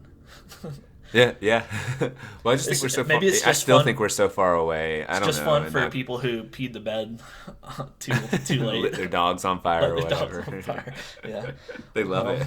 Yeah, they love Blade and Sorcery. Highest reviews from them. I peed my bed until I was 6, but I love Blade and Sorcery. But I think that video game argument might come back. I mean, it almost inevitably is going to be revisited with more fury in the future, but maybe for good reason, because if you get into this sadistic, you can imagine a game that's just like, I mean, you could even imagine a good game that's like science. I still don't buy the argument, even with more immersive, because I mean, kind of based on the premise that I just said, you can get immersed in The Simpsons, you can get immersed in an NES or Super NES game, and you can get immersed in this VR game. If you're immersed, then you're having the interaction, you're having the feelings, and your adrenaline kicks in when something exciting happens in the game, and, like, you're there. And I don't see the distinction just because you're moving your hands in the same motion. Like, is it supposed to make you more prone to real world violence? I don't see it. No, to me, it seems like I'm trying to say that virtual reality could, and it's not nearly there yet, but it's on the path toward being a unique experience that's different than, like, reading a book, we're fully immersed. Watching TV and good movies, we're fully immersed. But I think I'm saying the word or the phrase fully immersion or fully immersed differently, because that just means I'm totally into it. But at no point do I actually think I'm in that world. Like, yeah, I might actually be zoned out in the surroundings. Like, someone could scare me because I'm reading the book and I'm not paying attention. But, like, in no world have I slipped in. I'm just deep Well, down my imaginative rabbit hole. But I could see like if we're in these Ready Player One worlds where we're sitting in our chairs and like spending 8 hours a day and like developing friendships and relationships in a digital space and having a digital like there could be a whole realty. You're buying stuff like for your digital house and all of this where it starts to get really blurred. So if you're going around killing people in a digital space, it's that immersive. I don't know. I'm just saying it just feels different than just I lost myself in a piece of art for a little bit. yeah, I don't know. I'm not convinced. Like, surely you would be aware, like, you're going to be aware that you're wearing the headset or you're sitting in the chair or you have to press the button to bring up your menu or whatever. Like, all of these things are going to make you recognize, in the same way that, oh, I'm holding the book, Yeah, I'm I turning the think page, I'm pressing the power button on my remote. Like, all of these things clue you into the fact that, okay, I know this isn't reality, but I can consciously push away all of reality and get immersed in this digital medium that I'm partaking in. But like, I mean, maybe you're talking about just further future than I am. maybe I'm also talking about just okay on like the N64 on GoldenEye. If you shoot your enemy in the head a dozen times after they're dead, versus some sort of ultra realistic future where like okay so the gamer's still aware they're in a game but like the satisfaction of the gore and the sounds and the feel that they're getting, they're more likely to be like get some satisfaction than they are from the golden. So the golden eye is not going to go, oh, I want to go make this a reality, like, or at least the gap between that and wanting it to be a reality Well, versus so holy moly, this was good, I want to go do it in real what life. about this as a distinction? So I think this could be important. So you're talking about virtual worlds where you can buy digital real estate, and we've seen probably clickbait headlines about NFTs and all of that nonsense already. People paying real world money for Yeah. all of this stuff. So just imagine a dystopian, and I think it would be dystopian future in which you can buy digital assets and you have a digital world, and those digital assets can be stolen in that digital world just like your real assets can be stolen in the real world. And maybe if you die in the digital world, then you get reset back to zero or something like that. Anyway, the idea is that everyone's living in this virtual digital world with costs associated. And so if you go stab someone or steal their car or whatever, then they face a real cost. They face significant frustration, maybe not in their real life, or maybe it does extend to their real life if they're paying real money for it. But that's where I could start to see there being issues, right? Because now a digital criminal would be causing harm, and presumably some of their enjoyment and thrill would be, it's kind of like griefing, right? Like causing harm Yeah. to Yeah. other people in the digital world. And that seems like something that could bleed over. Like, oh, I would have, set their house on fire, but there's no fire physics in the game. But wouldn't it be cool to set their house on fire? Like, well, maybe I could try it in the real world. I don't know. Like, that seems like the same argument that people make against violence in video games now. Like, oh, I can shoot people in Call of Duty. Well, I could shoot people in real life. Like, it seems like a leap that's difficult to make. But what's distinct is that in Call of Duty, you're not really shooting someone. They're not really facing any significant harm other than they lost the match. But if there is this persistent digital world with value attached, and you could conceivably cause real harm to someone, real digital harm, whatever that means, Yeah. then maybe there is some translation. Does that make any No, sense? it does make sense. It's just when I think about the video game argument, although I disagree with it, that video games cause violence or in real life, I understand fundamentally, and I do believe fundamentally that like the behaviors we practice, like or what comes in is what comes out. What we put into our brain obviously affects how we behave and what we believe and what we think. So it's like it's just sort of an obvious truth that like what I Garage in, garage consume out. You know, It's just whatever you put into your garage, you have to take out of your garage. like I am shaped to some degree externally, like things, people, ideas, what I'm exposed to, what I wrestle, and it's shaped to who I am. So if I'm putting in, garages, then I'm gonna have garages coming out, and so that just seems true. And then the video game argument is just a simple version of like, oh, if you kill people in video games, you might get violent in real life, and like that just hasn't borne itself out really, and so it doesn't really hold as much water. But as the gap between, there's just this huge gulf between video games and real life. There just is, and that's what we're articulating. Now, when my argument is that as virtual reality closes the gap between video games and real life, that argument starts to have more potency to me. That's really the big picture. And what I mean. that's logical. That makes sense, and I guess we'll find out. And then the question is, can virtual reality ever bridge that gap in a meaningful way, or will it just always remain this very separate thing? And you and I are predisposed toward resisting, social media and all of this stuff anyway. So I have a hard time taking like the digital life seriously, but I'm a little worried that we're on the kind of get off my lawn.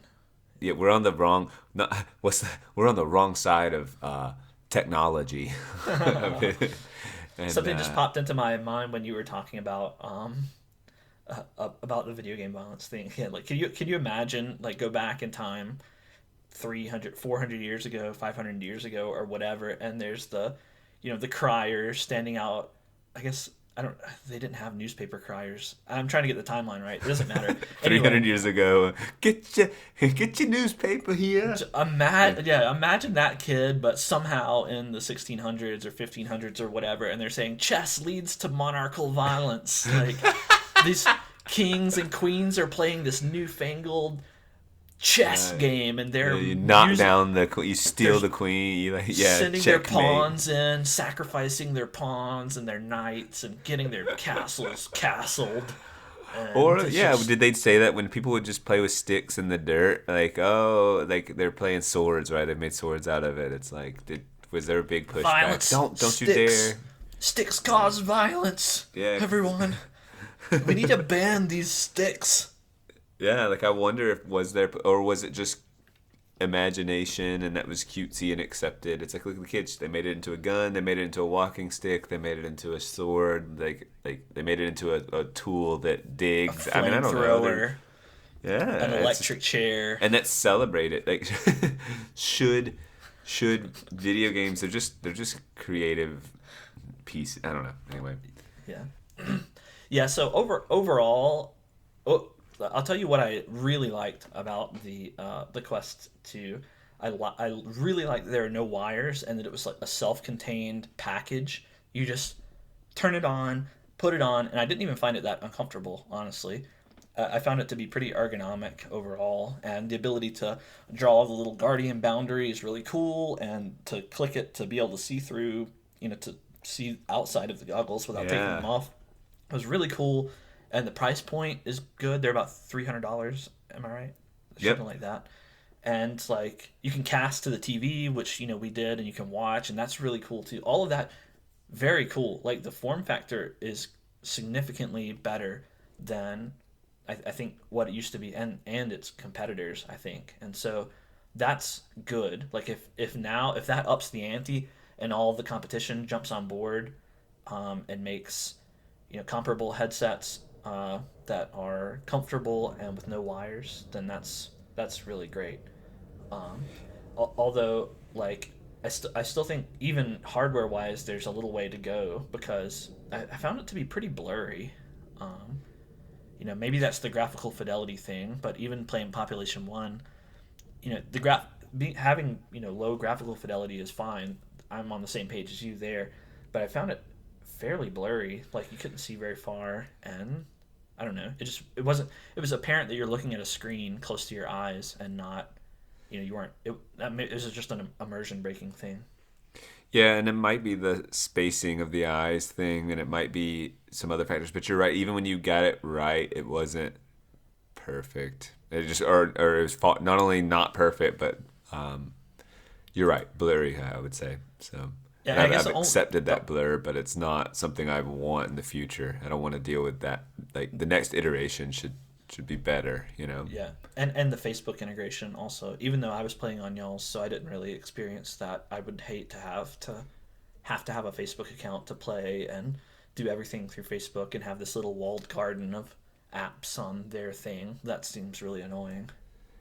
Yeah, that's I guess part of the you're gonna get this discounted item, and I don't know if they're taking a loss or anything on it. It just seems like I'm sure they're making a little money, but like it's very affordable, very accessible, and very. I guess that's and this is I predicted you liked it more than I thought you would. I just thought you would not really like it, but maybe I don't know. I was just pleasantly surprised that you had some fun with it, and perfect for a casual gamer, I think. And then yeah, let's see where this thing goes. What I guess what I hope is this is obviously a stepping stone, and I hope that the market expands and people play, and that they what I worry is that a lot are playing and it's sort of a novelty and they put it away, and Like then the the team, the marketing, or the all these coders and game makers and things like that are just not gonna. Yeah, you can say something like, "Ooh, however many million units are sold," but are people continuing to buy games? I don't know. We'll see. So Yeah, I think that there's a high probability that it's kind of like the Wii, which was revolutionary for a time, and everyone had it, and they had it in old folks' homes, and yeah, everyone had a Wii and was playing Wii Sports and the Wii Balance Board and all of this stuff because it was novel motion controls. And then everyone was like, "Oh, that was fun," and then move on to something else. Like I could definitely see that happening with VR, yeah. especially if the price point, inches up or doesn't continue to drop. But even so, like regardless of what happens in the broader landscape, I thought it was really cool, and I would consider buying one. Maybe the next iteration, like if they can. Yeah, I'm sold on VR. Like I'm on the wagon. If they come out with another one in 2 years that's like reasonably priced, Quest 3, whatever, I'm like probably gonna buy it. If they can reduce the blurriness, if they can remove the Facebook requirement, or if it's a competitor has one that doesn't require Facebook, and they have actually good games, then that's when I'll consider getting one. Like Yeah, I don't want little experiences. They're cool, they're neat, and they are experiences, but I want a game. I want to be able to play a game and not just fiddle with guns. That's the kind of novelty that's going to wear off quickly. Fiddling with guns and fiddling with blocks and all of that. Like do something different. And it's easier said than done, but they need a killer app. They need something special, and I don't think they have that yet. Friday they're releasing one of their first big MMORPG games they've been working on for a long, long time, and it's going to be on all the VR platforms, so it's going to be pretty big. I just What's it wonder what called? it starts with a Z. It's 2 syllables. Zelda. I'm literally going to want to finding that. Right, hold on. Quest I don't 2 know. I don't know what that is. I don't think. MMORPG game. It's coming out Friday. It's called Zenith. That's it. I was right. Started with a Z, 2 syllables. Never And heard that of wasn't it. to be a joke. Yeah, it's coming out Friday or the 27th. I think that's Friday. Yeah, I have not heard anything anything about that. So interesting. Well, are you gonna get it?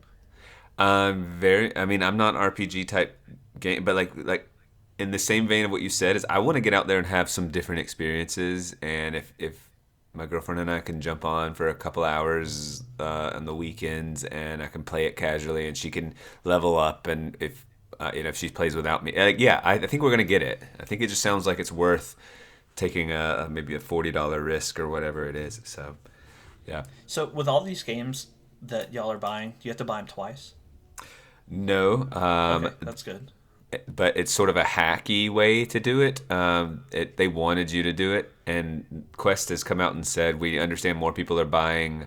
They do a family sharing app thing, and then the way we had to do it, we just like linked accounts and turned some off and did. I forget. Honestly, it was fairly complicated, but there's only a couple of videos out there that show you how to do it, and so it's not easy, but it works, and it's kind of annoying. So if she bought one on her headset, which she did early on, I don't have it. I have to buy it on my headset, and then the way we have it all linked behind the scenes with the family sharing, and because hers is like she has to frequently log in. When she turns on hers, she has to click her name, whereas I don't have to, right? She has to select her account. Just little thing to have to do at the beginning, nothing that's substantial. And so, but Quest has come out and said we understand more and more families are now having 2 per household or more. So we're trying to work on like not having to buy them because right now the official word is yes, you do have to. We just sort of hacked it through YouTube videos. So yeah, that's interesting. Yeah, that's good to know that you can do it that way. That's just another component of digital only games, I guess. Yeah. Do you want to talk about COVID, or do you want to talk about do a segment? Let's talk about our COVID experience a little bit, since we both had COVID, and that's the hot Soup topic du jour, yeah. That's the hors d'oeuvres Hors d'oeuvres. The last 2 years. Everyone has been in a pandemic about it. Yeah. We both got COVID over the holidays. I got COVID from you, probably. It's your fault. Almost certainly. That I caught this deadly disease. Yep, everyone caught it. It seems at my school that has about 600 people in the upper division, 600 kids. We'll have like 40 out on a given day in the high school, and then we had as much as we have about 80 teachers in the high school, and so there were 15 gone in one day. So the last couple of weeks have been just a lot of kids missing for a short amount of time.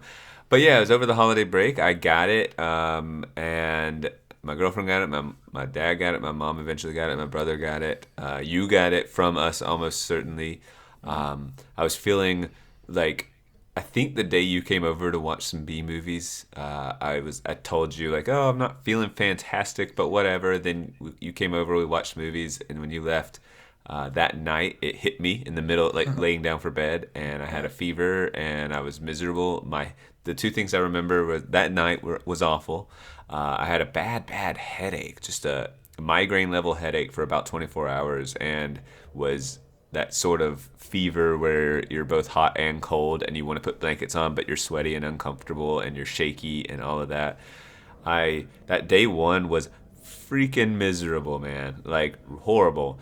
Day 2 and 3 were like regular, I have the flu, I don't feel great. And then after that, I was fine. Everyone else, Danielle and my parents and all, they were more just like, ooh, I feel funky and not great, and that kind of sucked for 2 or 3 days, and that was it. And so that's the short of it. It was kind of I mean, I don't know. I never lost my appetite. Actually, I slept a bunch, but feverishly. I ate plenty. I don't know what else to say. It was sort of. Did you ever lose your taste or smell? No taste, no smell, nothing like that. I think I've said every. Did you have any lingering side effects or honestly, I have not had my cough 100% go away, but my cough actually never got that bad, and I don't know if it's also just sort of a sick season where there's something always floating around, and I feel completely healthy. And when I say I have a cough, I mean like during this podcast over an hour and a half, I've coughed like 3 times. I don't, and it's so even calling that a cough, like some people, I don't know. So I could call that lingering, but I don't even know if that's related to COVID or not. And I feel in perfect health. I was just struggling with various colds in November and December. Like for 2 months, I just wasn't that healthy. So it was almost a sense of relief once I got COVID and was like, all right, I've had all the colds. I've had COVID. Like 2022 is going to be like a healthy year. I'll be done with all that. Immune to everything. Yeah, well, I'm not a sickly person, so to go 2 months of just feeling, 75%, that starts to weigh on you psychologically. You just get kind of irritable and just not in a great mood. So yeah, I remember when over Christmas when you were telling me that you've just felt kind of under the weather for a while and you didn't feel that great, but whatever. I was like, well, does he have COVID? Maybe it's possible. Maybe your dad was sick at that point too. Does his dad have COVID, and do I want to go over there? I don't really care. Like COVID just didn't wasn't really a concern to me, and I kind of felt the same. Like it would be kind of a relief to just get it, and get it over. I've been saying that for a year and a half though. Like it would be a relief to just go ahead and get it over with. That way, you're immune and you don't have to worry Right, about it given your anymore. health and statistically too, yeah, it's like Right. you just don't need to exercise the degree of caution that like an Right. older Right. immunocompromised person does. That So was the Flues Cruise idea. yeah, But I turned out to be right. Like I went over it, hung out. I did catch COVID from you, and then my COVID experience was, it was very mild. I would say, like I was sick. I felt bad for probably 10 hours, basically one night, um, and had a yeah, fever for some fraction of that time. And then the next day, I basically didn't get any sleep, that night. Had very mild headache, mild muscle ache, mild fever, mild cough. All of it was very mild. I'll tell you the one thing that was the worst was trying to sleep. For some reason, I was just extremely restless. Like I couldn't stop moving around and rolling around and moving my legs around. It felt like this restless leg syndrome kind of ugh, yeah. I discomfort. hate And restless leg syndrome. If you've ever experienced that, it just that's it's what it felt miserable. like. I just could not stop. And I would try to just calm my mind and do this pseudo meditation thing where I'm just like, okay, do not move, don't move, and just keep my body still. And it took extreme amounts of concentration to manage that. And then as soon as my concentration would start to slip and I would start to fall asleep, I would start moving again, and it would wake me up. So I had basically one night of very restless, uncomfortable rolling around, and then the next day, all of my symptoms basically went away, except I had a lingering cough as well. And the cough kind of stuck around for maybe 3 days, and then was gone. It was a strange for me when I had it. Like I took the at home test. It said you had it, and then like immediately it came back. It didn't even take a minute. It was like yep, you've got it. Second day I took it. Yep, you've got it. Um, I didn't know how I would feel. I mean, all the cultural rigmarole around COVID, and I knew that, like, I mean, on a personal level, like, it's something I want to avoid it, and I also don't want to spread. I want to not get the cooties because essentially this had become like super cooties. Would I feel guilty or what would I feel when I got it? Would I feel like running around and apologizing to you or potentially my parents or what I would?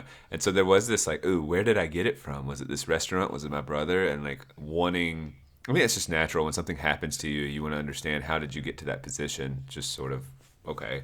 Um, and I didn't feel that guilty, and then it turns out it happened to me when like everyone was getting it, the Omicron variant, and Mm-hmm. so and coming back to school, I mean having that degree of kids that are in and out and all of this, it's like I actually felt fortunate to have like all right, well I've got that out of the way. Seriously, if I because all these teachers over the break did not get it, they come back they instantly got it, so. It's just if you're gonna get it at least at this school or here in Florida, I think it's just like gonna happen. So, which Yeah. makes me kind of think, well, perhaps it's better that we were able to roll out a vaccine or not. But like we did all of this, we did a lot of things in order to try and be safe. We really did, and then at the end of the day, like just it's going through and everyone's getting Yeah. it. So. Well, that's to me what is the most frustrating and darkly humorous part of it all is that we have collectively for the last 2 years freaked the f out. We have just freaked out. We've shut crap down. We have fired people. We've passed authoritarian mandates. Places like Australia have literally thrown people in camps. Like it's nuts the stuff that people have done. All the mask rules and everything. And here we are after all of it, after all of the election hoopla and vaccine mandate nonsense, and still everyone is catching it. Everyone is catching it, and almost no one is dying. An extraordinarily small percentage of people are dying, and those who are dying are the people who would die from taking a bad step down the stairs, more or less. Well, and that's discounting all of the professional sports athletes and other people who are dying from heart attacks and everything due to the vaccines. But that's another issue. I Um, don't really know anything about that. that I've there have had my been head in the sand about this. So there have been multiple soccer players and other athletes, people who have had to be discharged from their teams for myocarditis and other issues. There have been a strange number of people dying from heart attacks who have been vaccinated. Like there are issues with the vaccine, and it's being hush hushed. Like don't talk about that. Stop. particularly high level athletes Yeah, with people with some who sort of heart conditions or not. You're saying that they people who should be in tip top peak human condition, like totally not vulnerable to this sort of thing, are having odd cardiovascular issues shortly after taking the vaccine. So weird stuff happening, and there are some people who have talked about this stuff. A number of doctors have talked about this and get tons of political flack, obviously. But one thing just about our particular cases that I find interesting and again darkly humorous is that all of your family. The last time we talked about COVID, we were talking. It was after you got the vaccine, and we were talking about that, and you still got COVID. You still got yeah. COVID. Your girlfriend still got COVID. Your mom and dad got COVID. Everyone got COVID, and I did not take the vaccine. And we talked about why. We talked about risks and all of that. And I just thought the risk wasn't worth it. And then I got COVID, and I was sick for like a third of the duration that you were, and just wasn't that bad. Um, Yeah. and I know it's not the same for everyone, but for most people who are in decent health, that's kind of how it was. Uh, so do you feel gypped? Like, do you feel kind of ripped off or lied to? Because back when we were talking about the vaccine last time, the idea was that, and this is what we were being told, is that okay, if you take this thing, you're done. You don't have to worry about catching it anymore. You don't have to worry about transmitting it. You don't have to think about COVID. You don't have to wear masks anymore. Like, you take this vaccine, when we promise you're done with this. And then you did because of social pressure, and you weighed the risks and you weren't totally sure, but you decided to do it. And that's fine. But then everything that they told you would be an effect of the vaccine proved false. Like, you still had to wear a mask, you still had to do testing, you had to quarantine, you still caught COVID, you felt bad Right. after you took the vaccine. All of those things that they said were false, did not hold true. Like, do you have any amount of annoyance about that, or have you just not thought about it? Honestly, I don't. I just because I I've decided way early on I'm not putting like this isn't my identity. I don't care. I don't like if I go to a place and everyone's wearing a mask, I'll just put one on. But I'm not gonna do it just for my. I'm not gonna walk around with a mask myself. I don't teach with a mask. It's optional, so I just decided not to. Um, for me, it's I just went when I told you head in the sand. I just said like, look, if they have a vaccine, I'll take it, and yeah, and then like yeah, and then it came. So I write it off to perhaps this isn't. It's like okay, the world did some really stupid things. This we faced this pandemic, and I think for a lot of people it's like presumption of goodwill. At least I'm trying to exercise. They're like, all right, what are some preventative measures we can take? And I think some of the darker side is like people kind of knew you couldn't stop it too much, but we're in charge, so we got to look like. So what's the pageantry of safety, right? How can we give the appearance of safety? And then I think things get really muddled as you have people going, it doesn't do anything, and then other people going, no, it does a little bit, and then some saying it does a lot, and it just is like I don't know, and so uh, I just was like, I'll kind of play it safe socially because this whole pandemic for me and all the discourse around it is not really worth not really worth like my intellectual energies. It's just more of like how are the people? How is it affecting the psychological state of my friends, my girlfriend, my colleagues, my students? I'm more just interested in it as a social phenomenon, so I've treated it that way. So like, okay, and so then yeah, I took it and I got sick, and I kind of do chuckle. It's not like I haven't I've thought about it in terms of like, well, I don't think that they invented this vaccine to screw around and like I think it like the invention of this vaccine was absolutely out of goodwill and trying to help. Like, just obviously, I don't think there was some conspiracy. There's no conspiracy of like they were, I don't know, goofy stuff like microchips or whatever. But and so yeah, but I got it anyway, and I go, we really didn't do a very good job overall, and we all the efforts for control are kind of crap, and Well, that's why I was wondering. Like, I think because I kind of think your like I don't case- feel personally slighted, is what I mean. I'm not mad, Sure. but I Well, also think there's a big picture goal of, hey, there's not like this whole like wear a mask everywhere. It just doesn't really help. So Well, the reason I asked is because I think you're more representative of the general populace than I am. I think like I was disagreeable from the beginning.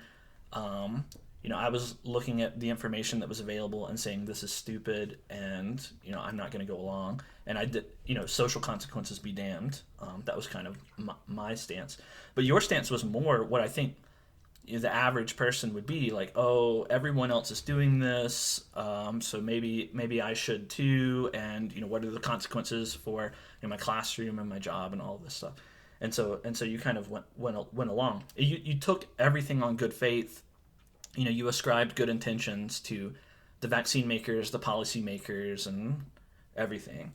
And so, well, that's why I asked, because now, like, all of that is defensible, more or less. All of your decision making was defensible, but now that we can look back with the benefit of hindsight and see the repeated lies, the astounding incompetence, the misdirection, like people legitimately screwing around with things and and restricting civil liberties left and right. Like, now, that's why I ask if you were frustrated, because to me it seems like the average person would look back now after lie after lie after lie, falsehood after falsehood after falsehood, and you actually experienced the consequences firsthand, having caught COVID. And luckily for you, it wasn't that bad. It was just a few days of unpleasantness. Like, it seems to me like the rational response at this point would be a little bit of frustration, like a little bit of like your trust in the system slipping, your trust in the yeah, policymakers slipping and everything. Like, that seems rational to me, or am I wrong there? I guess, and I mean, people obviously there's people have died because of COVID and all of that, but none of it's been, and then so that's sad, but none of this has been that big of a deal to me. Like and the sickness was not that big of a deal. Like, it was a 3-day thing. I'm a big baby when I get sick, so that might be. I wonder. Anyway, I am as frustrated with how we've handled things as I was sick, and as I care about COVID, and I just don't really care like about it. And maybe that apathy is a little bit dangerous. I could see making that case, but like I'm like I'm not in a position, and nor am I going to work toward a position to like invoke policy change at like my school or my local government or my whatever. And so they're gonna tell me if they're gonna tell me you have to go get that you have to wear a mask to teach tomorrow, I'm just gonna go like, I dislike the cloth on my face a little bit, and so my annoyance with it is a little bit annoyed. I like getting my Twillery performance blazer shipped to me within 5 days. When it takes 15 days, I'm a little bit annoyed by that. Yeah. All of it's like I'm a little bit annoyed that the service industry sucks a little bit more. How annoyed are you that all of your savings are worth approaching 10% less than they were a year ago? Yeah, well, like inflation and the enormous costs of everything going up? I guess that Yeah, I mean, inflation has been above 6% for a few months and above 5% for about twice as long, and is continuing to rise. And that inflation doesn't just affect the price tags of things you buy. It affects all the money you have saved up. Like, your money that you've kept is actually worth less. So I I mean, guess I should be angry. I guess if we're I all think that taking, Yeah, I don't I know. mean, I that's don't know what. significant. And like, I mean, I get your point. The personal effects to you aren't that great. And I can say the same. The personal effects to me haven't been that great. They've been even less because I've been just so disagreeable about it. Like, I just didn't obey any of the rules anyway.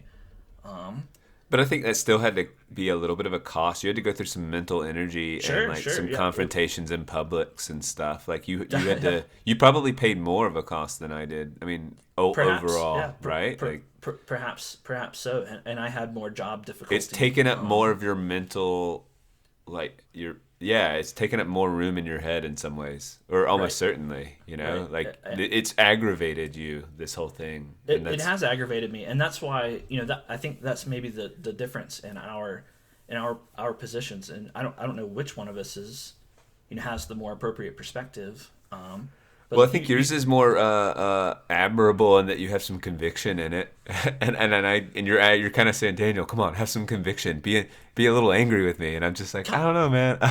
kind of, Like, but like, so all right, let me do you the same favor. Like, yours is very pragmatic, right? Like, you're discarding all of the noise and hoopla, and you're just focusing on what allows you to have the day to day that's most like it was before. And yeah, so that there's something good about that too. And so, like, both of them are certainly viable ways to live. And actually, I think it's kind of funny because it's almost a flip flop of what I would expect from you and I. But yeah, a little bit, yeah. I'll tell you the reason why the reason why my perspective is the way it is, because maybe it's just because, like, I'm extrapolating to the broader population. When I see stuff like the attempt at mandated vaccines and mandatory masking and firing people and vaccine passport, like, to me all of this just seems like horrible policy that infringes on civil liberties and freedoms, and as we've seen, has little to no health benefit. So to me it seems like gigantic waving red flag, like, people grasping for power and control without even the benefit of being able to say we accomplished something. So that's what concerns me. And so, like, Um, I think that's why it's so difficult for me to just narrow in and focus on just my circumstances, because very easily with one executive order or one decision by the Supreme Court or whatever, that could shift. It could shift so that if you want to go to a grocery store, or if you want to go to the emergency, there are people who say that if you're unvaccinated, you shouldn't be able to go to the emergency room anymore. Like, you should be, people who are yeah. vaccinated should have priority over you, because you did that, which is totally mind blowing considering the effectiveness of the vaccines at preventing transmission, which is to say almost zero. Yeah, I like ideologically, I guess I find myself in agreement with you about like violations of freedom and all of that, and I'm sympathetic to all of that. And I guess why I don't get heated or I don't get to that next level is, or want to like get out and I don't know, picket or something. It it's like like telling me to wear a mask annoys me a little bit, and even like go get a vaccine and like all of it's like a little annoying, and so that's about how strongly I feel about it. And so in principle it's violent, it's like forcing you to do these things, and I hear the arguments, I intellectually understand them. I just it doesn't, it's hard for me to get, I can't imagine, let's just say, and perhaps this is the point, but if the government wants to get one thing done and tell people, you, listen, go do this, uh, perhaps they should just the point is that they should never be able to do that, I suppose. I'm just trying to think of like if you had we need to do this as a society and make it as simple as possible. And like this is actually a good social experiment. Like, so it was like wear a mask was what they decided. Uh, Everyone just wear a mask, and like getting the enormous pushback. I sit back and I go, good. I'm glad there's like tons of people pushing back like crazy. Well, me too. Like Well, I'm glad. I really am. And I also just am like I'm gonna wear the mask for a little bit. If someone got in my face, or if it like came down to like like vote on this proposition of whether we can mandate it and throw them in jail or whatever enforcements they want. Like, I'm not gonna vote that direction or whatever. I'm just like, if you ask me to wear a mask for a little bit, like, or if my job says you need to do that, that's just what the direction we're headed. We're not debating it. I don't feel fundamentally riled up. I just feel like, Yeah. well, and so perhaps that's my error in thinking, because like, oh well, now I've this slippery slope, right? Like, this really could get worse. Now they like, should anyone Well, be allowed to tell anyone what to do, kind of thing. so two comments on that. So on the scale of annoyance, like I'm kind of with you on the masking. Like I think it's stupid. I never thought that it was worthwhile. Are you though? Because it seemed like you were like extraordinarily against it. You were willing to engage in some immense social pressure against it, against the tide of like immense social Well, pressure well, for it. I was because it was so trivial and because it was so stupid. That's why I was willing to not do it because I knew that no one was really being endangered by my not doing it. But at the end of the day, it was a piece of cloth that you put over your ears, and you could go get a sock or something and make a homemade mask. And Yeah. like I understand the components of a mask, and if I want to no longer endure the mask, all I have to do is take it off and throw it away. And now I'm not wearing a mask anymore. It's a reversible thing. You put it on, take it off. Now the mask is gone. You can't determine that someone was previously masked. It's a piece of clothing essentially.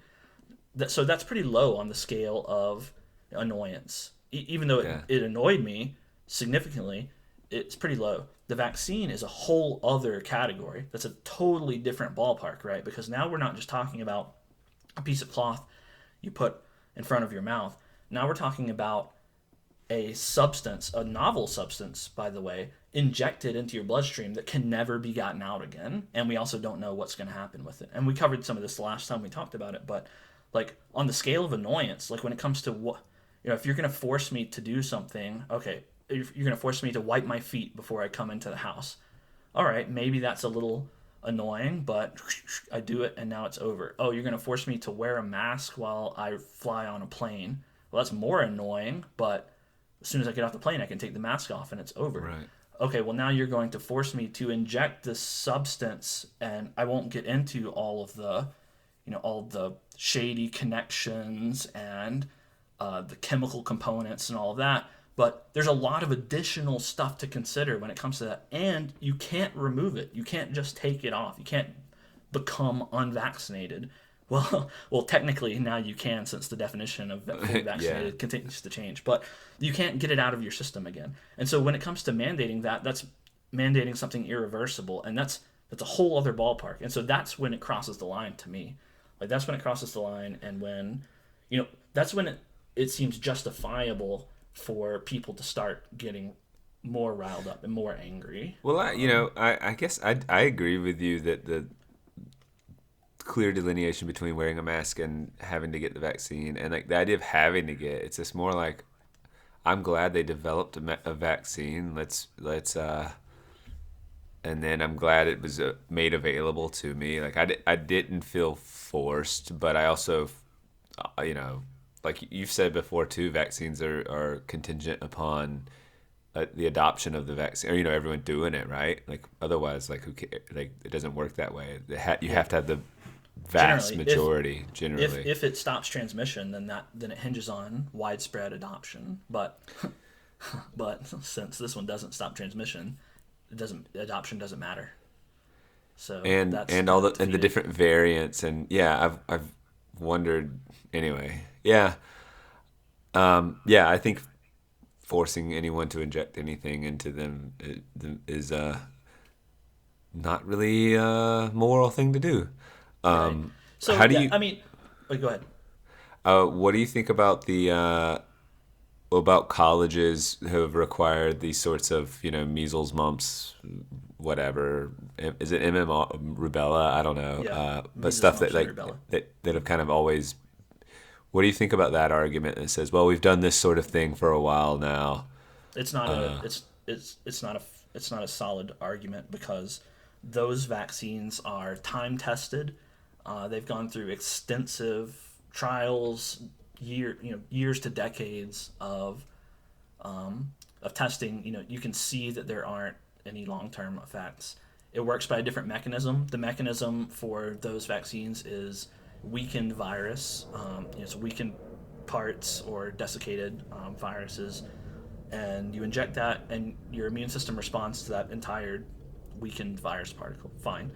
The COVID vaccines don't work that way. It's a totally different technology. mRNA vaccines, which I'm sure everyone has been talking about, but they work by a totally different mechanism, and they have not been. I think they only even started coming up with the technology in the early 2000s. I think it might have been the late 90s or early 2000s, and it was used mostly in gene therapy techniques. That's the area where it originated, and this is the first time they've been applied in a vaccine, certainly in a vaccine this widespread. So it's brand new. It's brand spanking new, and zero people know the long-term effects, and that's concerning. And to have it mandated by colleges or anything else is, I think, inappropriate. So there's a huge distinction if people try to make the argument that, oh yeah, chickenpox, MMR, hepatitis, whatever. We have vaccines, and that's the thing. I'm not against all vaccines. I think some vaccines are fine. I think vaccines are really cool scientifically, and technologically. I even think the COVID vaccines are really cool technologically, but I don't think such a brand new technology should be applied the way it was, as widespread as it was. Because anytime we develop new technology, there are unintended consequences. Right? Yeah. Well, there are unintended consequences, and even with talking about VR, the motion sickness and the inevitable leading kids down the path to violence, like all of these consequences that are going to happen, like you can't predict them, and so it requires a long testing time period, and you don't require that of the entire population. Like that's just stupid, especially when, again, to reiterate, the purpose of a vaccine program is to eventually minimize or eliminate the disease because people can't catch or transmit it because they've been vaccinated. But with COVID, as we've seen thus far, that doesn't work. If you're vaccinated, you can still catch COVID, you can still transmit COVID, you can still experience the side effects of COVID. So the vaccine is totally pointless, other than as they purport to minimize the symptoms, the severity of the symptoms. And I have believed that. I've believed they've said that for a year now, and I've believed it, and the data seem to suggest it. But at this point, they've lied so much and obfuscated the numbers so much that it's really hard to believe anything that they say. When people get the flu shot, is the flu shot a vaccine? Yes. So you're right that vaccines, I thought, were sort of to eliminate the measles and the mumps and that sort of thing, but we're not eliminating the flu. No, the flu is a rapidly mutating influenza, and it has rapid mutations, and so the flu shot every year is a their combination. Best guess, right? Yes, yeah. They're a combination of their best guess of the most widespread strains, and that's why its effectiveness is not very high. But it does prevent you. I believe it prevents you from catching or transmitting the whatever strains it protects you against, I think. But it doesn't eliminate the flu. That's basically an impossibility because it mutates so quickly. It's my understanding anyway. Is that where we're at with COVID? Yeah, that's what they're saying now, and that's what I've kind of said from the beginning, is that it's going to get to a point where it's basically the flu. Everyone's going to catch it, and it'll probably be seasonal. I think that's probably where we're at. And thankfully, like now, this variant, as we've both experienced, is pretty mild. If I caught it once every 5 years, that's livable,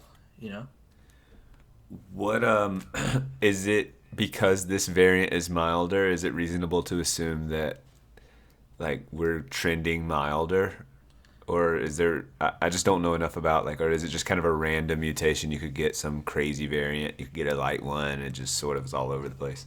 Mutation is by its nature random, but not all mutations can survive. So for a virus to survive, it has to be transmissible, and still has to be able to replicate, which I guess those are kind of one and the same. But generally, the path for viruses is that they mutate to become more transmissible and less deadly. And that seems to be the path that COVID is taking as well. So I would expect, if I had to predict, then it'll, if it mutates again, and I guess it will, it'll be similarly transmissible or more transmissible strains, but equally mild or less mild. Now they say it's certainly possible. It's theoretically possible that a more deadly variant emerges even afterwards, but it would go against the typical path of viral mutation, as far as I understand. Will they continue? I mean, how they name hurricanes, and they seem to be. Are they going to name I hope not. COVID? God, I hope not. I hope they don't. I think it's really. They don't silly. name the flu anymore, but like there was the Delta variant and the Omicron. Like, what? Also, if it was COVID-19, right? People have kind of dropped COVID-19. We just say COVID, but it was COVID-19, COVID-19, COVID-19. Mm-hmm. Was the Delta variant COVID-20? What happened to COVID-20? What's the sequel? COVID-21. Yeah. The Delta variant would be COVID-20, and then the Omicron variant is COVID-21. That's my thinking. Well, maybe you should. Daniel does science. I'd vote for you. I'd vote for you over who we've got already. Honestly, I would rather have someone who just doesn't know how it works and is willing to listen and use their intuition on making value judgments than the people we have who are obviously have ulterior motives. So, what do you think is it just as simple as power grabs and we think this could be like a winning political proposition? Like, really, what do you think? Is it as old as time? It's just like, I can get power. Let's see what I can do. I think, well, partially, but I think there's some nuances to it. So when this started, the year was 2020. The United States was approaching an election year, and it was very convenient to have a gigantic event screw things up, right? Because the way things were trending, it was looking like Donald Trump was going to get reelected. The economy was really good, and it looked like he was going to get reelected. It was very beneficial for his opponents to make it a crisis and blame it on him. That was very convenient, very politically convenient. And then there's the additional component too, and this is what I've been saying all along. There were the supposedly non-political people like our CDC and other health organizations. And when the virus did start to spread, they, I think they knew. I think they knew right from the start that there was basically nothing they could do to stop it. But their job, they exist to do something. Yes, right. We have entire organizations devoted to public health. And so if they just said, there's nothing we can do, like that, yeah, well, then why do we have you? Right, exactly. It would be an outrage, and the rational response would be, why are we paying you? Why are we paying for this billion-dollar organization, all of our tax dollars over the years going to this organization that can't do anything? What's the point? And that's a good question. But they felt like they had to justify their positions, and they also probably had a well-intentioned desire to prevent panic, right? Sure. So, no doubt, right? And I think that was the largest part of it. They wanted to prevent panic, and so they said, okay, if you want to be safe, if you want safety, then wear a mask. Of course, they said this after saying initially you don't have to wear a mask. But that aside, that was what they stuck on. Eventually, they stuck on social distancing, 6 feet. That was pulled totally out of their butt. There's no study about 6 feet. That's just whatever. Social distancing, 6 feet, wear a mask, and that's what they stuck with. And if you do that, then you'll be safe. And think about how many neurotic people we have in our society, and those people need something to grab onto. They don't want to feel helpless. They don't want to feel like there's nothing they can do.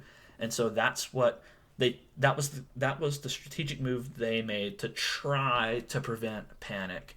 And you can argue maybe they succeeded, but in my opinion they just made things worse. I mean, the earlier you asked, you mentioned like, what can or what should the people in power do to, when a society, when a society needs to make something happen, when as a society we say we need to do this, and they decided we're going to make everyone wear a mask. Well, Yeah. my feeling is, if you want to make society do something, then you convince them to do it. You say, here's the reason why I want you to do this. Here's how it works. You're transparent. Transparency is what allows a society to make reasonable decisions. Because if you have a reasonable choice, and there's A that's better than B, and you present that choice to society, then the majority of reasonable people will choose A over B. But of course, that's not what happened here. It was the anti-transparency. It was cover up information. We'll tell you that A is better than B, and you should do it.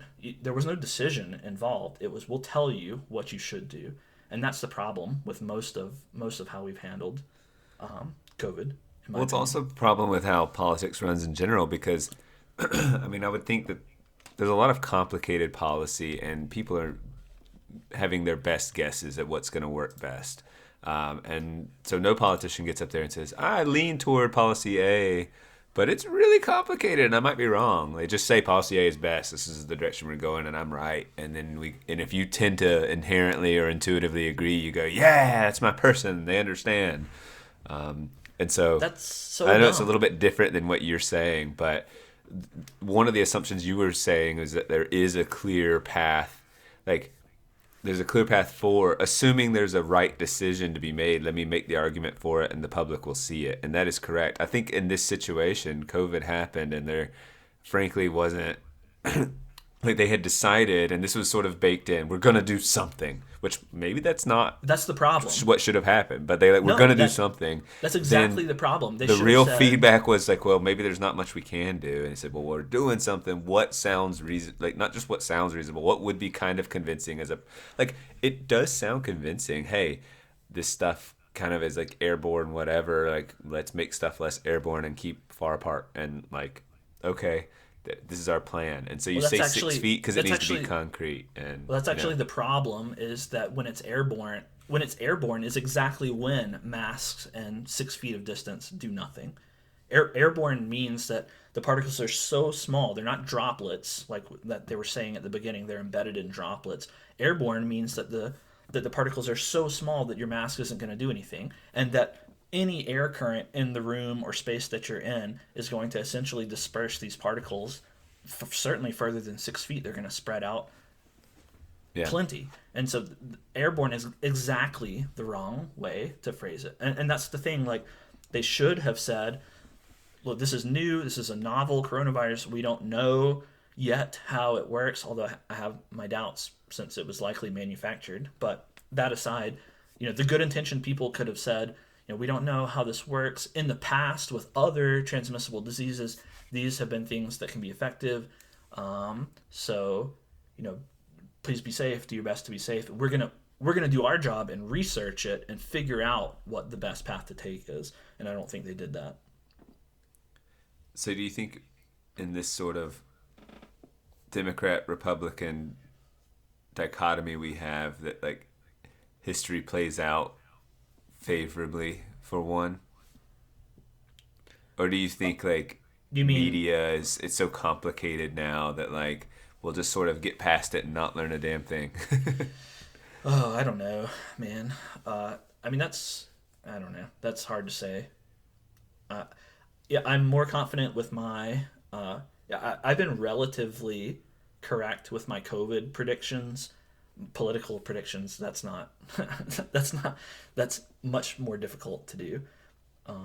So I think, although I will say that I think reasonable people who are generally not political, who are kind of in the middle, in the center, like, you would have to be a fool not to have existed through this and just observed that one side is acting totally totally crazy and trying to cram down ineffective and authoritarian, the worst combination,